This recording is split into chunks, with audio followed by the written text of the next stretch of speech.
Well, thank you very much, everyone. And today, first of all, I would like to acknowledge that I'm here in my home in Riverside, California. Many of you are in Illinois, I'm assuming, and maybe other places everywhere in the US or maybe somewhere else.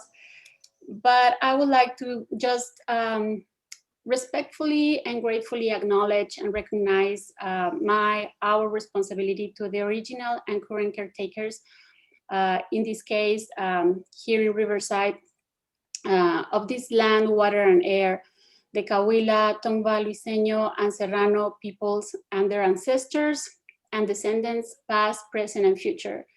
Today, this meeting place is home to many indigenous peoples from all over the world, including UCR faculty, students, and staff, and I am grateful, we are grateful to have the opportunity to live and work on these lands. And in this talk today, I will be sharing with you a pedagogical development in bilingual and specifically in Spanish as a heritage language education that I've been developing in the last 10 years already. And I will also describe some of the research that I have been conducting to measure the success of this pedagogical approach. And we know that we have many challenges currently, and we have to also acknowledge that we have achieved considerable progress in recent decades. However, we are living in a wonderful time. Something happened yesterday. I want to acknowledge it. Things are changing. We have a significant opportunity. We are in the middle of a renewed social movement, and this is affecting education and the field of linguistics and language education as well. And within this current movement, sociolinguistic justice has become more, or has moved more at the center. And some scholars have defined or mentioned that sociolinguistic justice is an idealized goal, but it is itself a site of struggle, and this struggle is necessary. However, in general, linguistically marginalized individuals and communities can be seen as achieving some measure of sociolinguistic justice whenever they claim the right to define the social, cultural, and political roles of their own linguistic varieties. In this definition, in this description, agency, it is at the center. And as a researcher and educator, my aim is to explore approaches that others have found useful and beneficial within varying educational contexts. And I've been studying critical pedagogies for a long time. I've been reading more and just immersing myself in other alternative pedagogies, such as engaged pedagogy or culturally sustaining pedagogies. My methodological approaches include consideration of my own capabilities and personal experiences, as well as my desire to see the world differently. This is what I want to do and continue to do the rest of my life. And I was a teacher, a K-12 teacher in Mexico before coming to the US and finishing first my MA, then I went back to Mexico again, and then I came back. And when I say come back, went back to Mexico is the border. I'm from Ciudad Juarez, Chihuahua. And so I've been crossing the border back and forth my whole life. But I was working as a K-12 teacher in Mexico. And I also volunteer with some organizations. And in these organizations, we were within the governmental open education system. So I was working with some students who had many struggles, many were in gang membership, or others were struggling with just mental illnesses or addictions. And so I experienced a lot of struggles in the classroom, and that's when I found critical pedagogies to be very useful. And of course, here in the US, I'm working with very different population of students. However, I still find that critical pedagogies and these other pedagogies that I mentioned here are working very, very, very well for me and many other colleagues. So this is where I am and where we are in 2021. Yes, we have made substantial progress, but still one main predicament resides in the fact that as educators, we're invested in Latinx bilingual students' attainment of an ideal proficiency in standard varieties, and we want them to achieve social, academic, and professional success. This is what I want and what we want. And it is complex, and we acknowledge that, right? The complexity in acquiring academic language is clearly exposed in the context of Spanish and English bilingual students, because they have different opportunities of access to both languages here in the US, and many of whom are in Spanish courses for heritage speakers experience different levels and different methodologies. And there are many elements, but some elements that we really need to take into account is that there is a class-based language difference in the linguistic repertoires of Mexican and Latin American immigrants who speak stigmatized varieties of Spanish, and that serve as models for bilingual students in our courses. And additionally, as researchers and educators, we often do not problematize also the racist ideologies implicit in this discourse. So it is not only about social class. There are many racial linguistic ideologies here. If we ignore the interactional resources bilingual students bring to their academic experiences, as well as the ways in which they are capable of exercising agency in negotiating these class and racial subtexts, we risk misinterpreting language variation as unrelated to sociocultural and racial bias. So my proposal is that we acknowledge these, that we do not ignore these elements.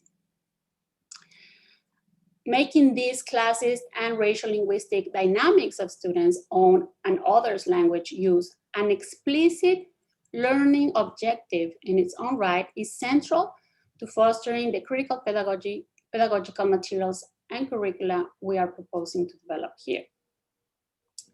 And this pedagogical proposal is based on critical language awareness, and following Paulo Freire, Brazilian Paulo Freire, from a movement that started in the 60s, then developed in the 70s with his critical pedagogies. Another linguist, writer, scholar, Norman Fairclough, proposes the model of critical language awareness that allows educators and learners to critically study how power relations work implicitly through language.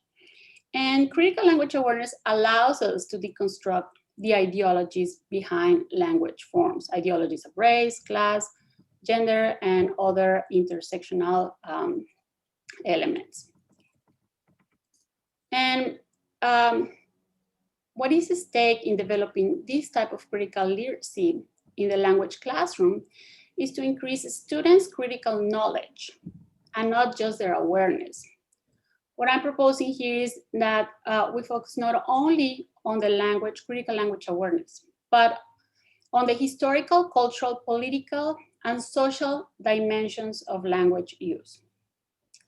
Latinx students gain the means through which to construct their identities through their own bilingual practices, but only if we give them the whole context. So I'm proposing to expand this critical language awareness model. And I've been doing this for the last 10 years. As I mentioned before, I work as the founding director of the Spanish Heritage Language Program at the University of Oregon. I had a wonderful team there. And currently, Dr. Sergio Loza is the current director of that program. And I'm so excited and happy because he's doing a fantastic work over there. And I'm still in contact with the team and continue sharing insights and materials with them.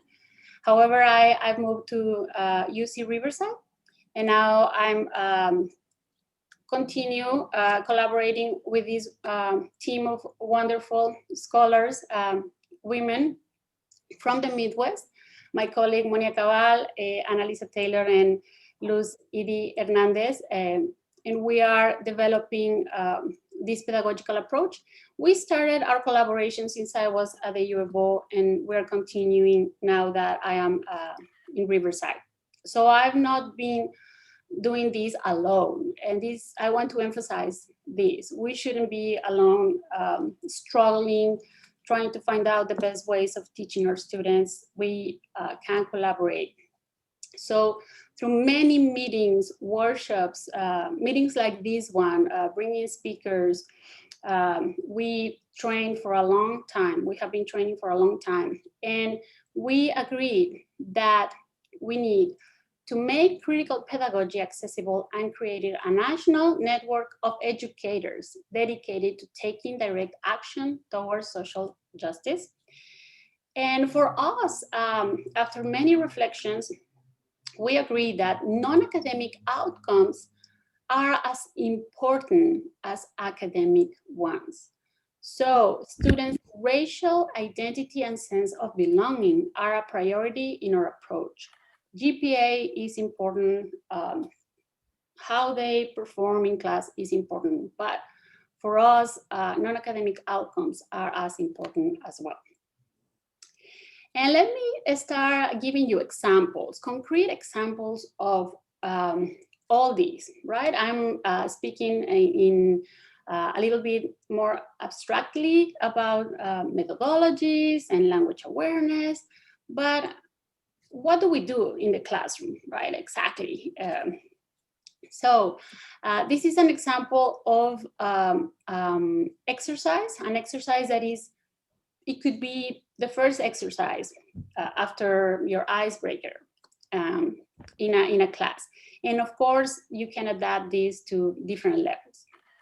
So we designed this activity to first talk about myths about language myths, and or beliefs that people have in general terms, right? So we show students a table like this. The original table in the exercise has 10 items. This is just an example with 4. And we ask them, okay, with a partner, read the following quotes from about language, about these myths, and decide if they are valid or not for you, as from what you know right now. And so tell us if it's false or true. For example, news broadcasters on TV and the internet do not have accents.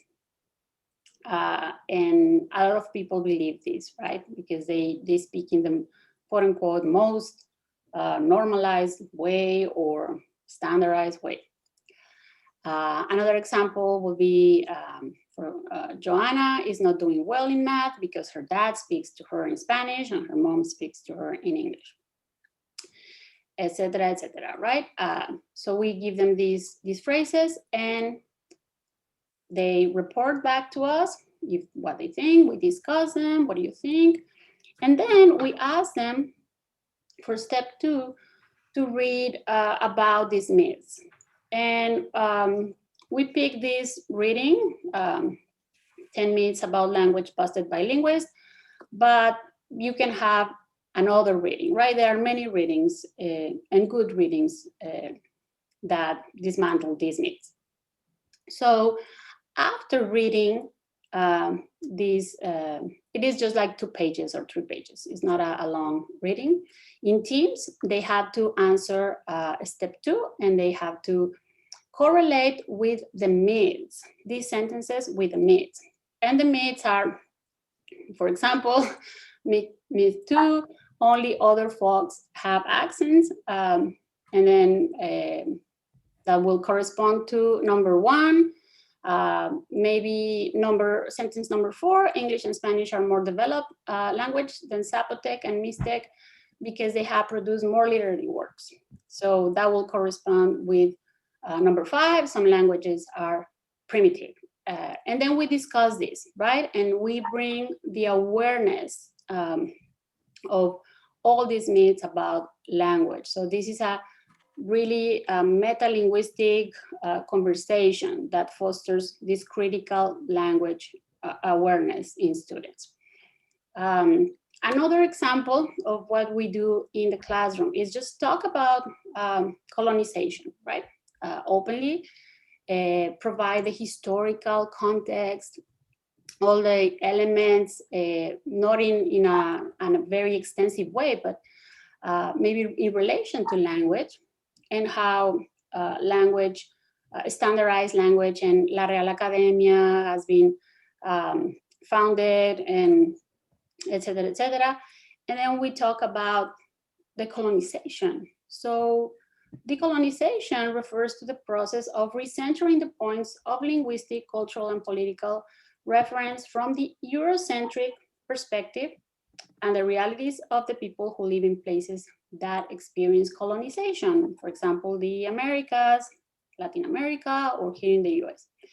So by openly bringing these topics, we can also talk more precisely about the language that we use that reflect these values, these Eurocentric values that have not been very inclusive. For example, the term lower class. And again, this is an example of a longer table. But here for space and time, I'm just giving you 3 examples. Lower class, well, we are proposing in the class to use working class better. But also we open the discussion to maybe other possibilities. Maybe students come up with a better term, right? In each classroom. Students are sometimes more creative with these than ourselves. And we explain why, right? Well, for example, the terms high and low communicate values and prejudices, many times implicit.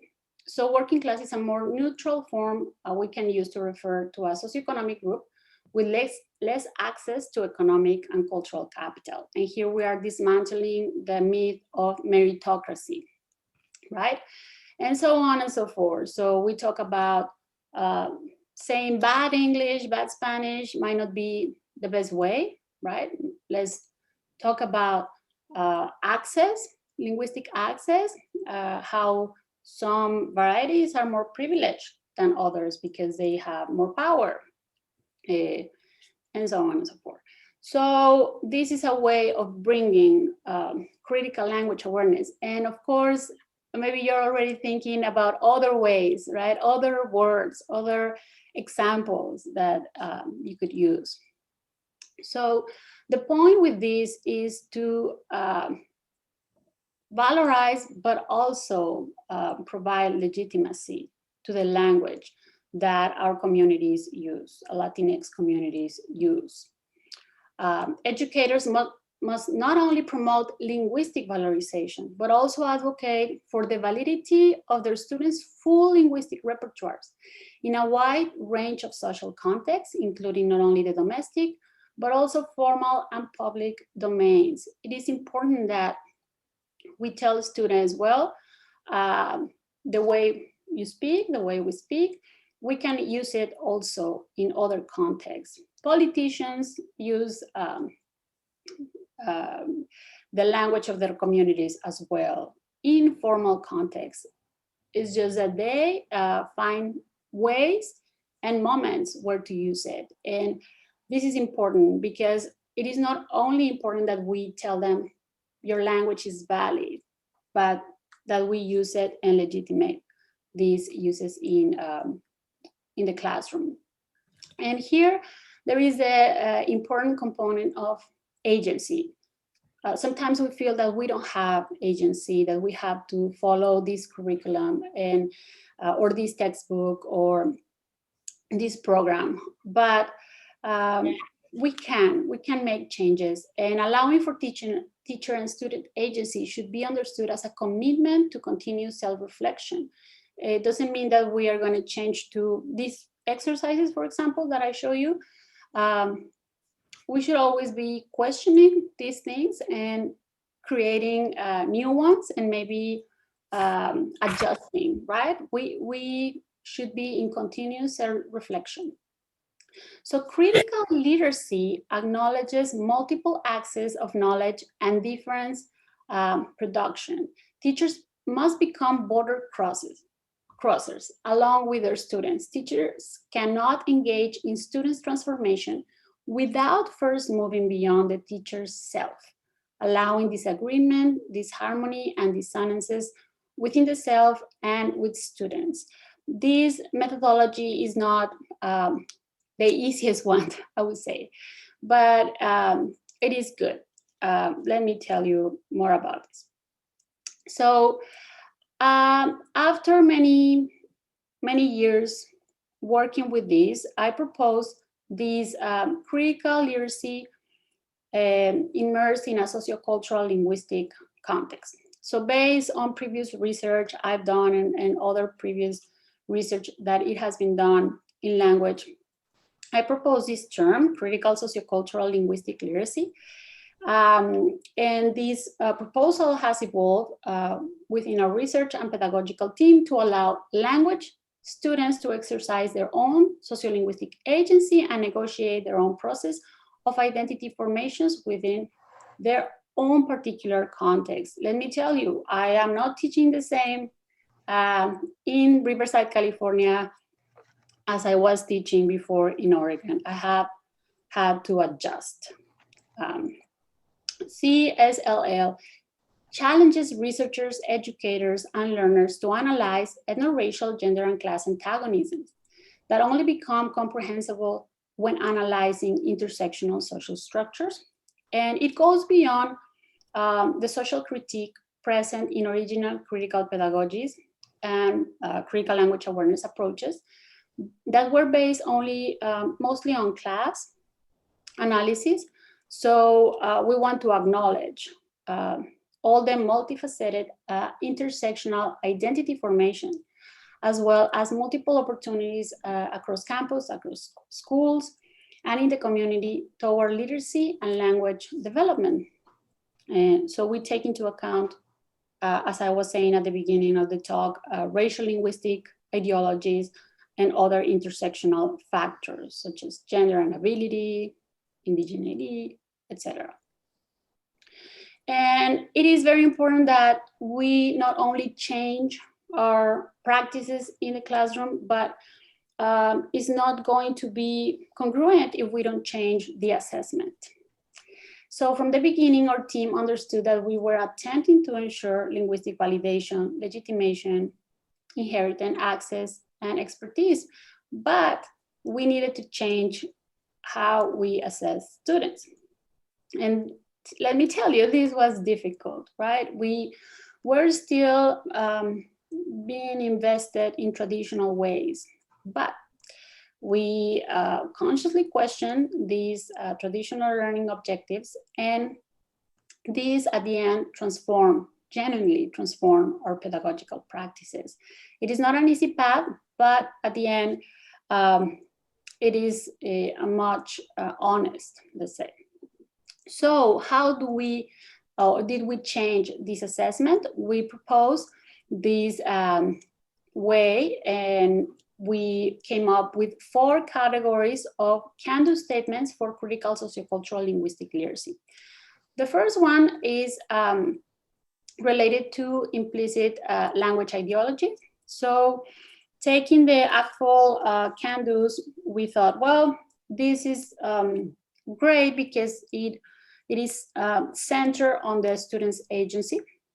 So that a student can reflect and say, yeah, I can identify implicit language ideologies in cultural products like a song or a video of people speaking.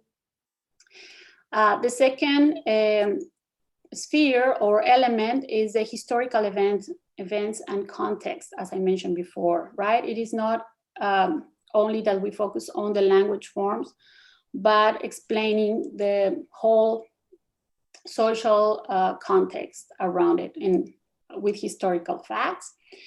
And also the complex social dynamics and power structures that exist. And also that all words, phrases, pronunciations express other social meanings besides their literal meaning, right? A word such as guajolote means something else. It's not the same as the synonym pavo, right? It expresses its origins from the Nahuatl language. It expresses meanings of indigeneity. So we have to bring these to the awareness and the knowledge that we're creating in the classroom. And some examples, some more concrete examples of how we apply these categories. For example, in the first one, with the language ideologies, one statement that is more specific could be, I can identify attitudes towards language and their underlying ideologies as represented in popular culture. Another example regarding the historical context, I can explain how contact with other languages can contribute to language variation. And this could be a statement that evaluates, for example, a video showing Spanglish, and why people do these things like code switching. Well, we study how this is not unique from the US. It has happened whenever languages are in contact. And we have other examples here for the other categories. For example, in the complex social dynamics, I can explain the difference between prescriptive and descriptive approaches to analyze language. And I can give examples of the ways in which language varies in different styles. So here I'm referring to, for example, a style as in how, quote unquote, valley girls speak, okay? Or how certain actors or actresses speak, or people from these social group, right? Well, let's bring other groups. I am showing how old I am by saying valley girls, but for sure there are other social categories that are newer and that students know better, and that we can bring to the classroom and analyze and show the social context and the vocabulary and why do you think people speak like this, etc., etc. Okay, this is what we do. And but also I want to just briefly give you an overall introduction to what I'm trying to do with research, right? And it has been difficult, honestly, because this is something that it has not been done much in higher education or in Spanish heritage programs yet. So I have been exploring ways of doing this, and that's why collaboration is very important, because you need many minds on this. So the first attempt that I did still at the University of Oregon was developing some surveys for Spanish heritage language courses. And we had two, well, they still have two classes that are only for Spanish heritage language students. And these are intermediate level, but they're the first classes they take when they enter to the program. They're lower division classes, and they're called Herencia Latina 1 y Herencia Latina 2, to 18 to 28. And in a single term, they completed this survey that I developed. And the survey assessed their language ideologies and awareness in 2 significant points: early in the term and at the end of the term. And most of the students at the University of Oregon at the time were second generation, and most of them have spent almost all their lives in Oregon. Some of them were from California, but they have spent most of their lives in Oregon. And so I asked them to respond correct, incorrect, because that's a more neutral language, right? I didn't want to use more linguistic terminology like grammaticality or something like that. So I just asked them, does this sound correct or incorrect? And tell me why, and if you have comments.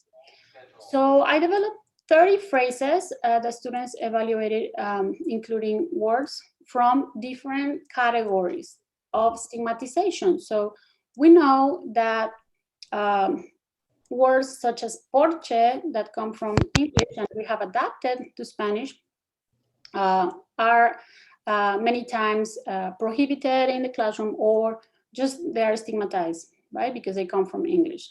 Some others are less adapted. Other are called vernacular, such as forms as ancina or aiga. Others are more in the category of caló. Some people understand them as slang, Mexican slang. And we included some distractors. And we conducted this study at the University of Oregon, and I want to mention that we conducted this at the Western Illinois University, and those results are in the way of being published.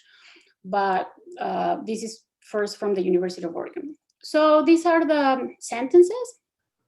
And for example, le dije a mi hermano que viniera, pero pues no quiso, right? So the target element is pues. In number 2, mi amiga y yo nos fuimos de shopping ayer. So you can see that the target is shopping. So I wanted to give them the word in a carrier sentence. And so they answered this type of questionnaire. And in summary, quantitatively, there were differences. As you can see in this graph, the proportion of correct judgments increased over time. And in the 218, the Herencia Latina 1, students responded some amount of these sentences that they were correct and some that they were incorrect. But by the time, and many of the students were the same, by the time they were in 228, the second course of the sequence, they had increased the number of items that they qualified as correct. This could mean many things, right? I acknowledge this. But maybe also it shows that they are changing their attitudes. At least that shows that they are changing their attitudes. And that's why I conducted more follow-up studies. In one study, I asked them the same classes. I asked them to also write their opinions about other sentences with other elements that are also stigmatized, such as the so-called velarization of coda, that is a PTK, and I'm going to give you an example because this is very abstract.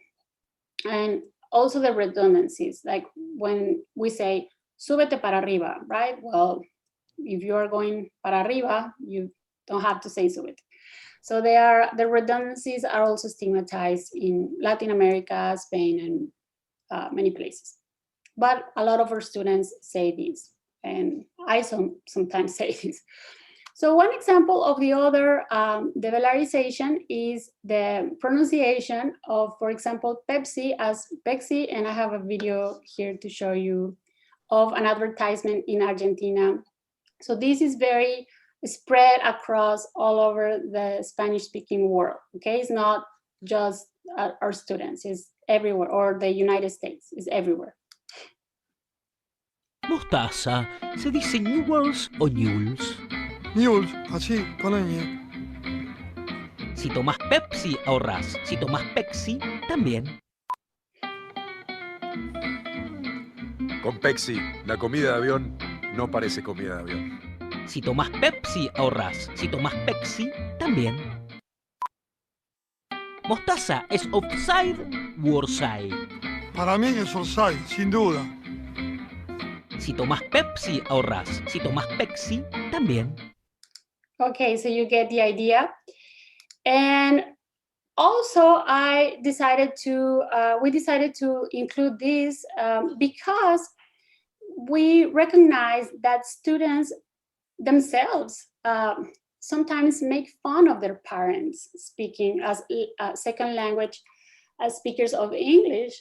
Like I pronounce these things like this, Starbucks, right? Or Facebook or Pepsi or Spotify. So this is present in what students already know. They are already aware of these stigmatized elements in their family members or parents. Most students are second generation and on.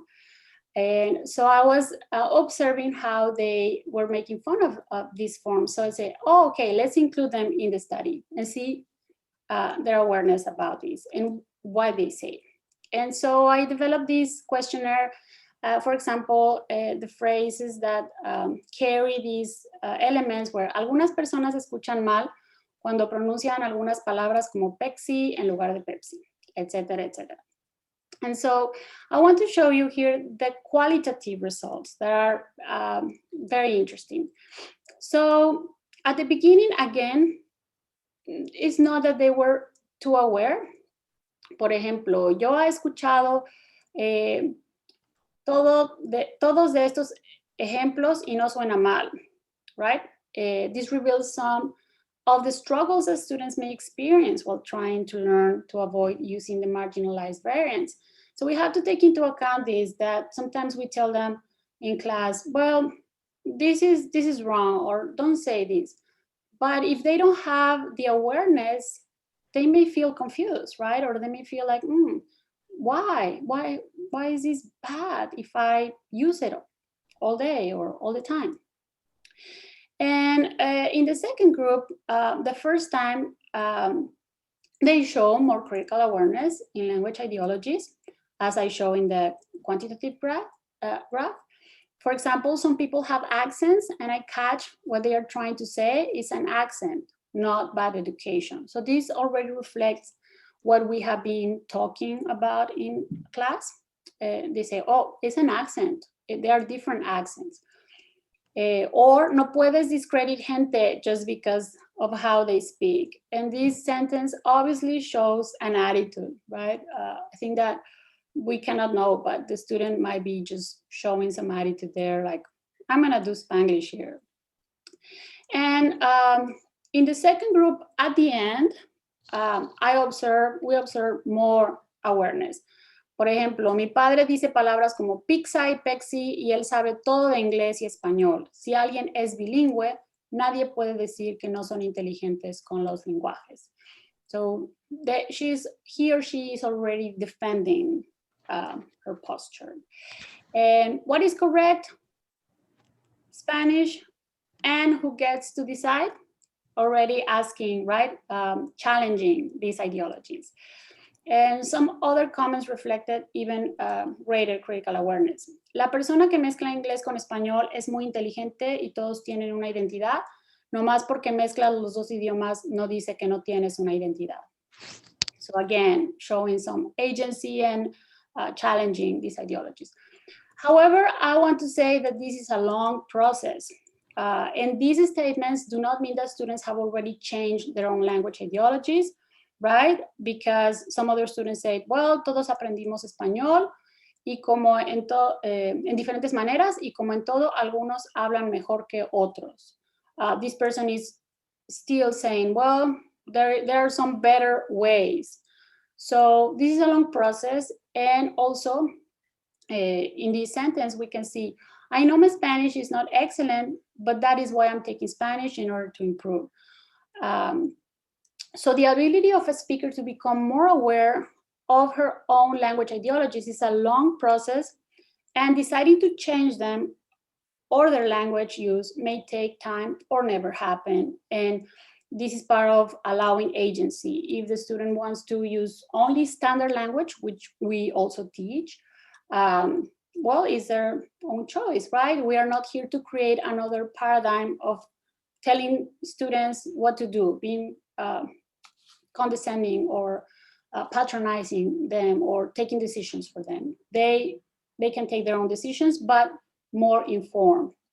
So these results indicate that SHL students are capable of developing a broader critical communicative competence if and when they are encouraged to discern the social meanings of linguistic styles and to articulate how their own linguistic decisions shape and are shaped by social values that either perpetuate or resist, right, or challenge these oppressive structures. And this model, critical sociocultural linguistic literacy, engages students in challenging all content, right, in class. We encourage them to, okay, we're saying this, but let's question. And reframes language education so that it fully serves students, particularly those who have been minoritized. This reframing should no longer be a matter of choice. We must start doing this more and more if we really want to produce social change. The first steps toward achieving these goals as educators is to fully explore our own biases and linguistic ideologies in relation to all these elements: race, ethnicity, class, gender, ability, sexuality, among others, and to reevaluate how these beliefs inform our educational practices and our assessment, and how we adhere to paradigms of social hierarchies in general. And we are conducting more studies, and we're collaborating with other colleagues in other sectors, in the East Coast as well. And I'm expanding now with these studies, also with my colleague Eve Higby in East Bay, Cal State East Bay, and with a group of graduate students. And now we have funding, which is very welcome, especially a new grant that we just got from the Mellon Foundation. And I'm very grateful that we can continue all these. Thank you very much. And please let me know what you think and if you have questions.